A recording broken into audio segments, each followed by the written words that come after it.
But when I had grew up, both my parents were both drug addicts. I've been dead open about that in my past. My dad's sadly no longer with us. He passed away in 2016.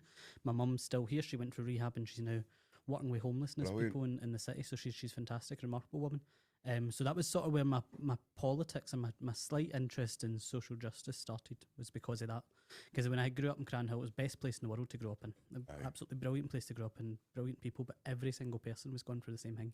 You know, everybody's parent was either drug addict, alcoholic, or were really, really struggling with poverty. So you were all kind of sort of in a community. So I never realised how bad things were until I moved away with my mum. But it was the best experience ever growing up in that sort of environment where you really have people that were a proper community, which I don't think you get anymore, and it was great. Well, I made the decision, and I turned 14. My mum had my wee sister, so I was basically grew up as an only child, and then Zoe came along when I was 14 years old. So I was just at the stage where I didn't want my attention anyway. So it worked out quite well for me. But when she was born, my mum, I spoke to this before, my mum relapsed again. And at that point, I'd always had an interest in politics, but I was away wanting to go and study journalism and do something else.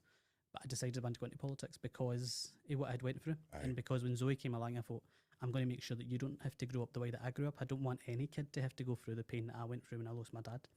I don't want any kid to grow up thinking that they're no as good as anybody else because of the circumstances that they grew up in. So it's why I've been so open about my background.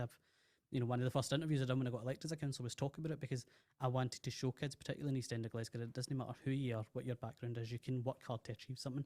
And it gave me this sort of grounding from my politics. So no matter where I go politically, and I get attacked all the time for people, and that's politics, that's fine. I know I'm in it for the right reasons, because I got into politics because of that. It was nothing else other than the fact that I wanted to transform people's lives. And I thought the best route to do that is through policy changes. You can go into teaching, you can go into social work, you can try and help kids as much as you want, but the reality is governments set the policies that people then have to implement. And if you really want to change somebody's life, you need to get into politics properly.